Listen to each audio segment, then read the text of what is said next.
this lecture presentation, we'll begin a discussion of decision-making, with a focus on what can go wrong with decision-making.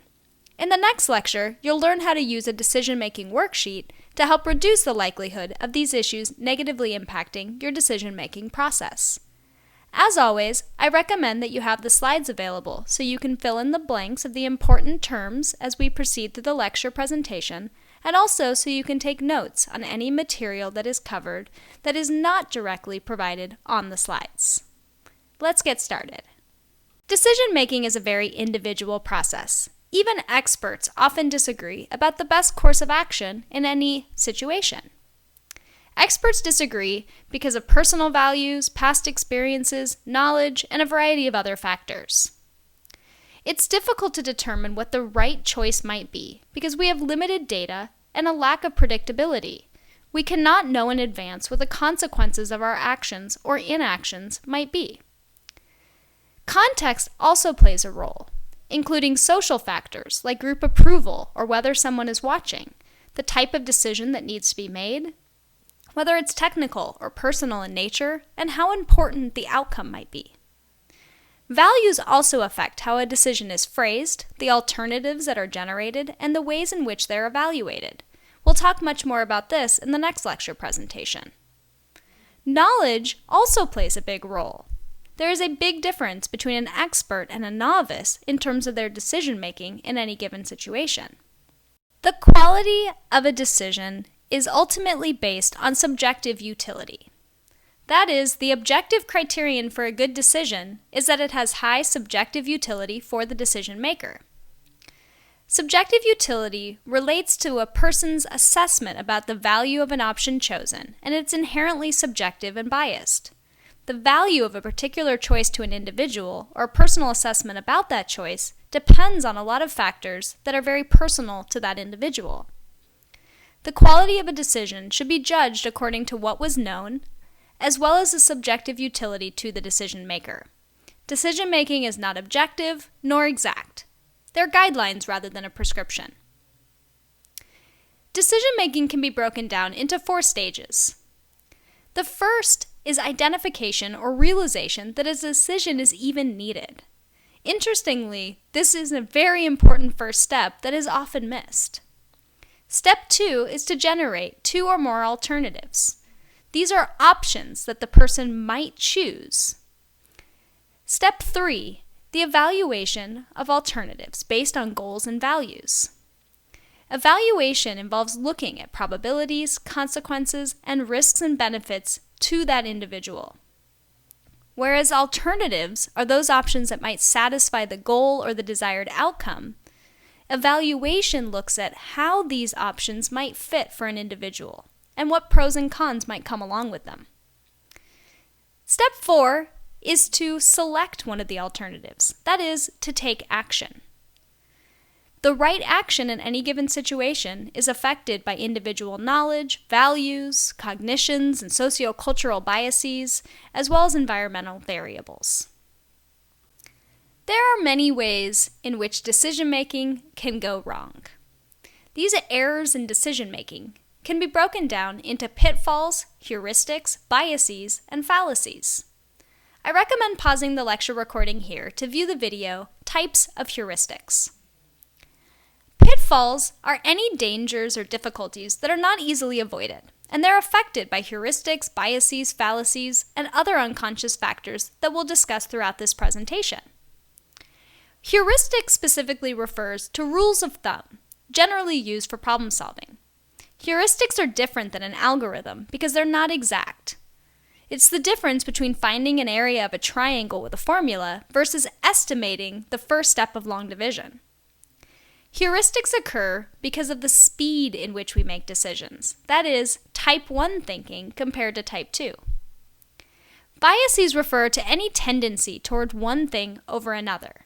We all experience bias, and it affects our decision-making significantly.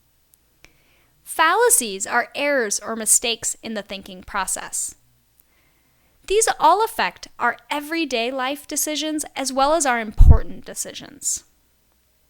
Before we move to the next slide, I want you to reflect on this question. Are there more words in the English language that begin with the letter R or that have R in the third position?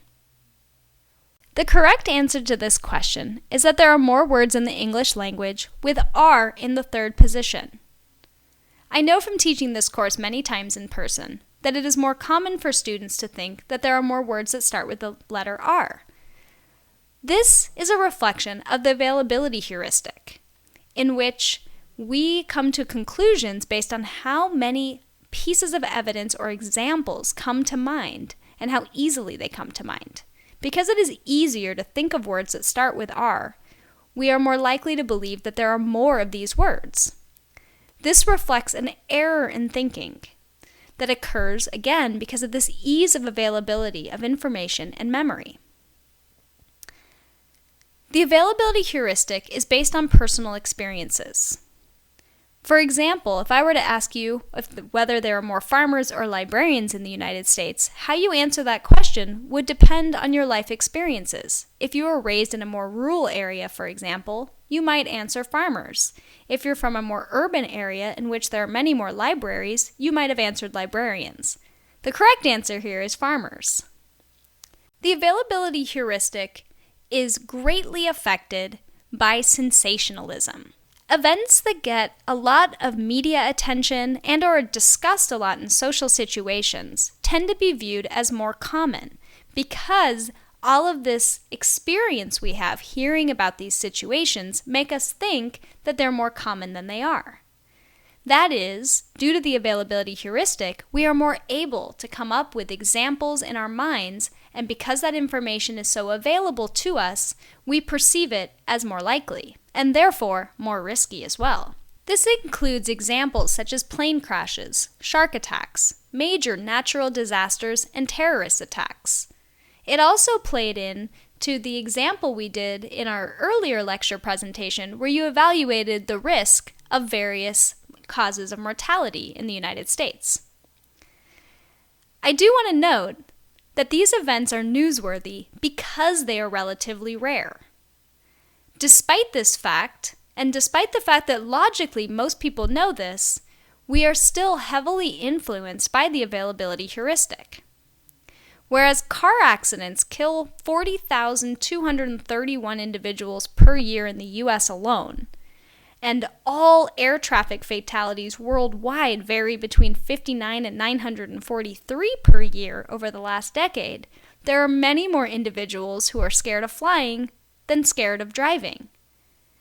Of course, logically and based on probability, this does not make sense. But due to all the attention plane crashes receive, we are more likely to believe that they are more common and likely than they actually are. The representativeness heuristic is another shortcut that can lead to faulty decision-making. The representative heuristic is the belief that any member of a category should look like its category in some way. Basically, it's a mental shortcut that influences our decisions by comparing information to our mental prototype of that category. It influences decision-making because it affects our judgment of probability. For example, when something is left up to chance, such as flipping a coin, is it more likely that you would get heads, heads, heads, tails, tails, tails, or heads, tails, tails, heads, tails, heads? Many individuals will choose the second option because the second series appears more likely because it looks random. That is, it appears to be more representative of a random process. However, they are equally likely. As we learned in the probability lecture, the likelihood of heads versus tails are the same. So it is just as common to get heads, heads, heads, tails, tails, tails as any other combination, despite the fact that it might not look random. This is related to the gambler's fallacy, which is the belief that chance should look random and influences our expectation of self-correction. It's also related to base rate neglect that was also discussed previously in the probability and risk lecture. We're more likely to minimize the contribution of the base rate when the information is representative of our prototypes. This also relates to business. the tendency to believe that successful companies are somehow better at making investments. Just because they're good at what they do doesn't mean they're good at evaluating what other businesses do. In terms of stereotypes, the representativeness heuristic influences how we see individuals in various careers. That is, it relates to our prototypes of various careers. How do you picture a smart student versus a librarian, or a doctor, or a scientist, a police officer, or even a criminal? How you picture these individuals might influence your decision about how to interact with somebody you encounter out in the world. What might be the influence on your decision making? For example, if your prototype of a scientist is a white male and you are a Latina female, you might believe that you are not able to become a scientist, or perhaps it never crossed your mind to consider it as a career path, compared to someone who does not share that prototype with you, or somebody who does fit the prototype that they have for that career path. We've discussed the confirmation bias a few times at this point, but it is important in terms of the ability to make good decisions. I recommend pausing the recording here to view the video Confirmation Bias. The confirmation bias results from a failure to seek disconfirming evidence. That is, the tendency to seek information that is consistent with our beliefs and to disregard those that are not consistent. An example of the confirmation bias comes up when we need to do a differential diagnosis, that is, to determine one diagnosis from another. For example, what if a doctor suspects you have the flu? So the doctor begins to ask questions to confirm that diagnosis. She asks if you have a stomach ache, if you've been throwing up lately, if you have a fever, and you say yes to all three. She has now confirmed that you have the flu. But what if you really have appendicitis? Here, she would need to seek disconfirming evidence. For example, to press in the area where the appendix is located to see if there is additional pain in that region. If there is, it would likely disconfirm the flu and provide evidence that something else is going on. We need to deliberately seek information that runs counter to our preferred choice or our cherished beliefs. I want you to think for a moment. You and a friend just spent $10 to see a new movie. And about a half an hour into the movie, you both realize it's terrible. What do? Do you stay to view the rest of the movie? Do you walk out? What type of information would you be considering in making this decision? If you're thinking to yourself, I would definitely stay. I already spent $10. I've already sat through 30 minutes of the movie. I'm invested. You are imagining the experience of entrapment. Entrapment is also known as sunk costs because it speaks to the importance attached to the costs that are already sunk into a course of action. Essentially, it's continuing or remaining in a situation because I've already invested time, money, and/or effort.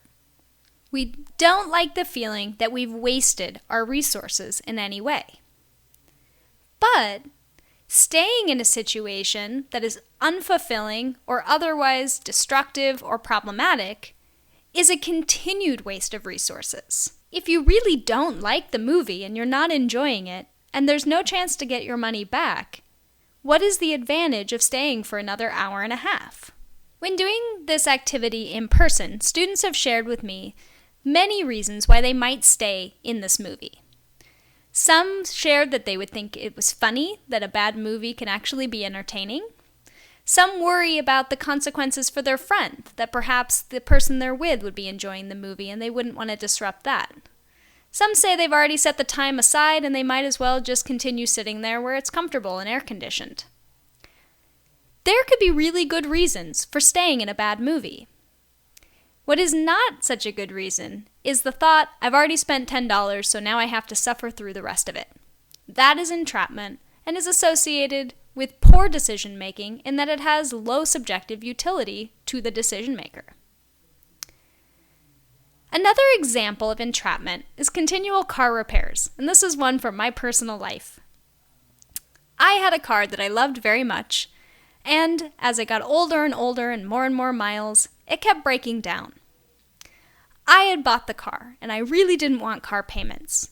So I replaced the muffler and the air conditioning unit and the brakes, and then eventually it needed a new transmission, and I kept feeling compelled to repair it because I kept thinking about the money I had already spent on repairing the car. Oh, I just gave it new tires. Oh, I just spent new money on the brakes. Oh, I just spent money on the transmission. Over time, I could have easily bought another car with all of the money I spent repairing the one I had. I felt entrapped because of the money I had already spent. Another example that comes up quite often is sticking with an unfulfilling career path or a major. Sticking with a course of action even though you realize you don't like it. I've spoken to people in a variety of different professions as well as students with a variety of different majors who express discontentment with their choice, but feel because of the time, money, and effort they've put into it that they need to stick with it and get some kind of positive result. Unfortunately, it's unlikely that the individual will begin to love their major or their career choice over time. Instead, it tends to have the opposite effect, where they become increasingly dissatisfied and eventually will look for ways to make that change. If you know you're unhappy in a course of action, it makes sense to look at your other options as soon as you are sure that another option is warranted and would be preferred. How do you respond when somebody tells you what to do? Are you the type to say, I'm not going to do it just because they told me to, or I'm going to do it just because they said I shouldn't? If so, you are prone to psychological reactants. In general, emotional states affect the kinds of decisions we make. When people feel that something is not an option, they oftentimes want that option even more. Generally, we don't like to feel that someone or something is taking away our choices or limiting our chances or alternatives. This also applies to feeling pressured to accept someone's beliefs or values. There are individual differences in how prone to reactance someone is. The more someone is prone to reactance, the more likely they are to do the opposite of what has been suggested or requested. Moreover, the more reactant someone tends to be, the more resistant to persuasion they tend to be as well. As I said, if you are likely to do the opposite of what someone says, no matter how you originally felt about it, you are demonstrating a tendency to be reactive and are at risk of poor decision making. Even toddlers are sensitive to restrictions on their freedom. That's why many will respond better to a choice, even if it's a small one. For example, it makes a big difference whether you phrase it as, you have to eat your vegetables, or would you prefer broccoli or carrots tonight? This speaks to the factors that affect our level of psychological reactance. These factors include the number of freedoms that are threatened, the source of the threat, and, again, the individual's susceptibility to reactance in general. The use of qualifiers can be helpful for many people in reducing psychological reactance. Even just adding the word maybe, or possibly, or perhaps can be enough to reduce reactance. How we frame the message is also important. If you were to create a public service announcement about exercise, you would need to reflect on whether to make it a loss-frame or gain-framed message. Loss-frame messaging focuses on what the person will lose or how they will be negatively impacted, and it tends to use more controlling language and is more likely to be perceived as threatening freedoms compared to gain-frame messages that focus on how the person will benefit. For example, you should exercise so you don't have a heart attack or so you don't get depressed is a loss-framed message, compared to you should exercise so you feel energized and happier, which is a gain-frame message. This is not necessarily true for everyone, as the research evidence is relatively mixed, but the trend seems to be that gain-framed messaging is more effective in terms of eliciting lower levels of reactance and therefore being more persuasive to individuals who are prone to reactance. The positivity bias also affects our decision-making. This includes overconfidence, as well as the Pollyanna principle, which we've discussed previously. Overconfidence refers to this unwarranted belief that we're somehow more correct, more reliable, more accurate, more excellent decision makers than other people. One of the factors that increase the risk of overconfidence is that we don't know the outcome of the alternatives that were not chosen. That is to say, that the other alternative might have been better, but because we don't have any information about the paths not chosen, we don't know that we didn't make the best choice. We also tend to pay more attention to positive aspects of the option that we did choose, which is heavily related to the confirmation bias. We want to believe that we made the right decision, so we'll focus on the things that align with that, and we might disregard evidence that suggests that maybe it wasn't the best choice. We do tend to have better memory for good outcomes and for positive aspects of the option we choose. That's related to both the confirmation bias and the Pollyanna principle. The Pollyanna principle is a tendency to focus on the positive aspects of the past and the future. It also involves the belief that a desired outcome is more likely than an undesired outcome. It's based on the character Pollyanna from the Eleanor Porter's children's book, Pollyanna, who always looks at the bright side of things. As humans, we do have a strong tendency to view things as positively as possible. We even tend to use more positive language. That's why someone is inclined to say, in response to "how are you doing today?" not great, rather than "I'm sad." We are more comfortable saying we're not doing well than to say we really are struggling.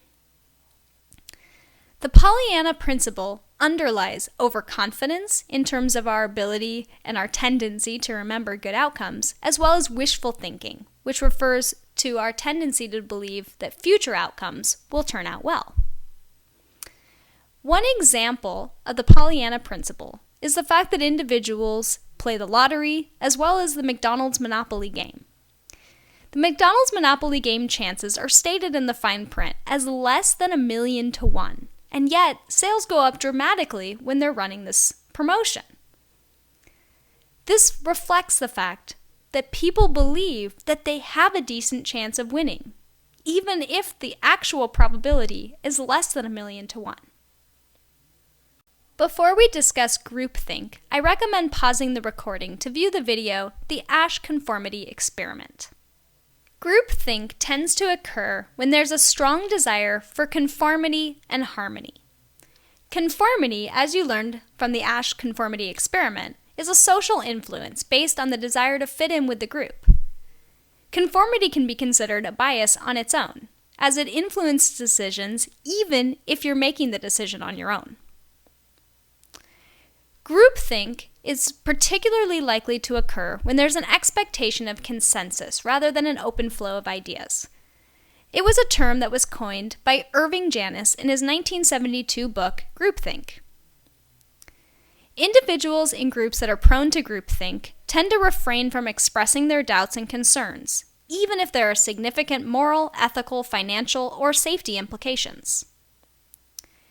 Groupthink is more likely to occur in groups with certain features, including a strong and persuasive leader, groups that discourage creativity and questions, groups with high levels of cohesion, groups that minimize individual responsibility, and that have a strong desire for conformity and harmony, and that place a ton of external pressure for success. There's overconfidence in these groups because individuals do not speak up, do not ask questions, and do not share concerns. Therefore, there's perceived agreement amongst group members. Groupthink has been applied to the decisions involved in Watergate, Pearl Harbor, and the launch of the Challenger. The Challenger space shuttle disaster occurred despite many of the engineers having significant concerns and awareness of faulty parts. Unfortunately, they did not feel comfortable speaking up, and so rather than dealing with this before the Challenger took off, they kept quiet and the Challenger exploded. One way of minimizing groupthink is to have the leader step away from the group. It's also very important to encourage dissension, That is, to actively encourage group members to speak up, to share their concerns, and to reinforce the idea that a good group is one where everyone feels comfortable sharing their thoughts, questioning each other, themselves, and their leader, and really critically evaluating all of the different factors involved in the decision. Liking and the mere exposure effect also influence decision-making.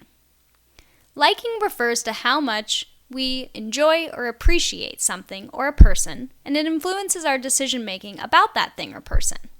Liking is heavily influenced by reciprocity. That is, we like people who like us.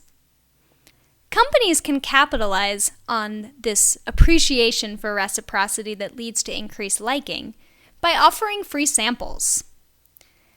By offering a free sample, the company is liking us, so to speak, and that means that we are then more likely to reciprocate by buying that product. We feel like we owe them something in exchange for the sample, or because you want to do something nice because they were nice. The mere exposure effect is that we prefer familiar things, events, and people.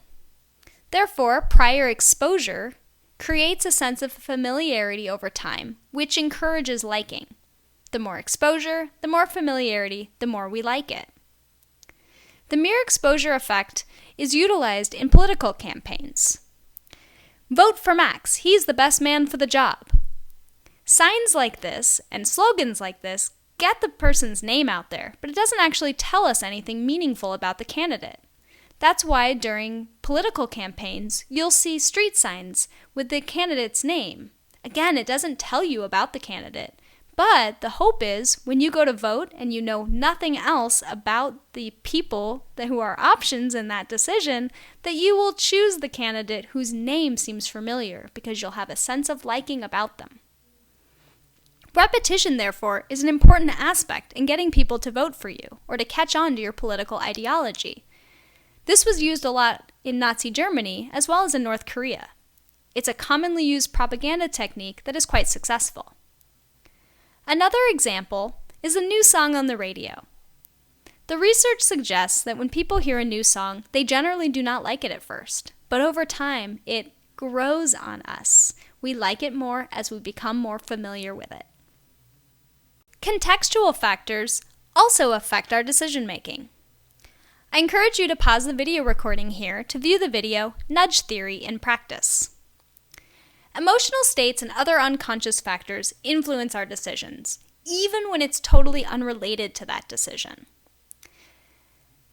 Mindless decisions, in which we aren't consciously paying attention, are particularly susceptible to the influence of emotional states and other unconscious factors. One example that happened in my life was that I was at the grocery store with a new credit card. I handed the cashier the credit card. She shared with me that it wasn't signed. So, I took the credit card back and I signed it in front of her, handed her back the card. She used it, handed me the receipt, I signed it, and then she compared the signature on the credit card to the signature on the receipt. Of course they matched. I just signed both of them in front of her. But because she wasn't paying attention, she went about her day using the same protocol she normally uses. Other examples of emotional states and unconscious factors might be temperature. In general, when people are too hot or too cold, they're more likely to make rash decisions. Mood. People who are in good moods are more likely to, for example, rate an interviewer as more successful or more effective, or to view them as kinder and other positive attributes. Another study had participants rate opinions of people and found that hostility was much higher in ice water conditions when the individual participants had their hands in ice water than the controls.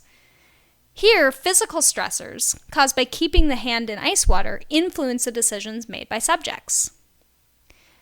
Other unconscious influences that have been studied include a research study that showed that judges' rulings are largely impacted by the time of day that they make the decision, when they most recently had a break and/or a meal.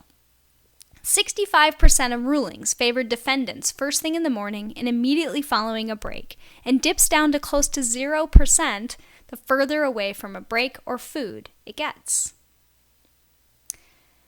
A cognitive nudge is also affected by biases, fallacies, heuristics, and other processes that we've discussed in this lecture that influence decision-making. It's a lot like a physical nudge. Oftentimes, we have a tendency towards the course of least resistance. That is, we'll usually choose the easiest option unless we have a good reason not to. We're often totally unaware of the influence of nudges on our decisions. For example, organ donations.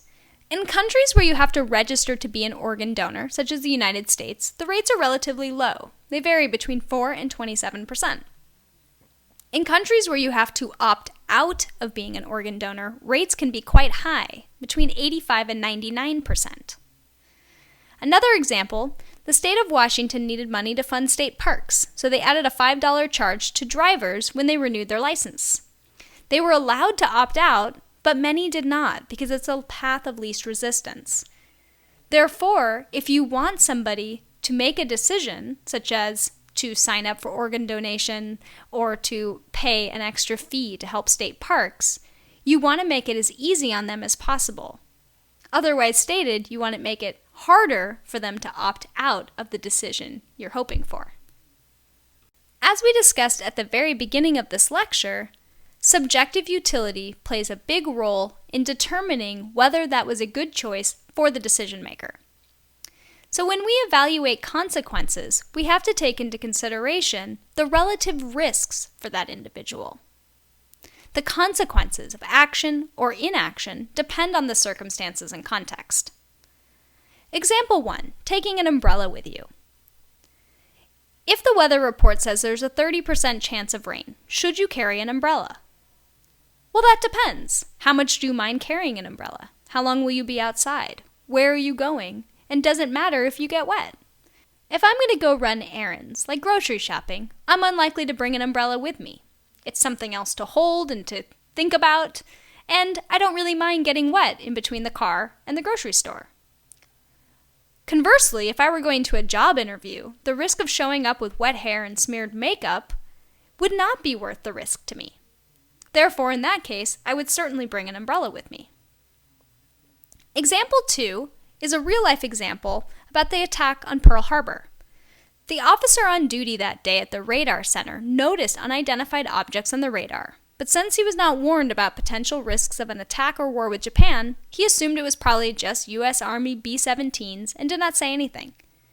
Had he evaluated the relative risk of alerting a possible attack, which of course would come with disrupting lives of officers at Pearl Harbor, and compare it to the potential death of over 2,000 U.S. citizens, he might have warned authorities and protected these individuals. Note, this is also evidence of wishful thinking, because he probably assumed that it would turn out okay, that this probably wasn't a real threat. The omission bias refers to the fact that people prefer the risks associated with inaction compared to action. One example of this is that referees call fewer fouls in the moments leading up to the end of a close game. Another example is the moral dilemma known as the trolley problem. Essentially, you see a runaway trolley coming towards people. There are 5 people in the path who will not be able to move out of the way in time. You see a lever that you can reach that would switch the direction of the trolley to another set of railroad tracks. But if you do, there's one man you will be unable to save. That is, by pulling the lever, you will divert the trolley from killing the 5 people in its path to killing the 1 in the new path. While the logical option here is to pull the lever, the majority of people will not pull it. That is, because people prefer the risks associated with inaction, they would feel that they would be at less risk of guilt from doing nothing compared to being the one responsible for the death of that man. It's important to note that avoidance is a very common choice in the face of a difficult decision. And while it's tempting to think that you are not making a choice, avoidance is absolutely a choice, and it is the decision in that case. Inaction is as much a decision as action.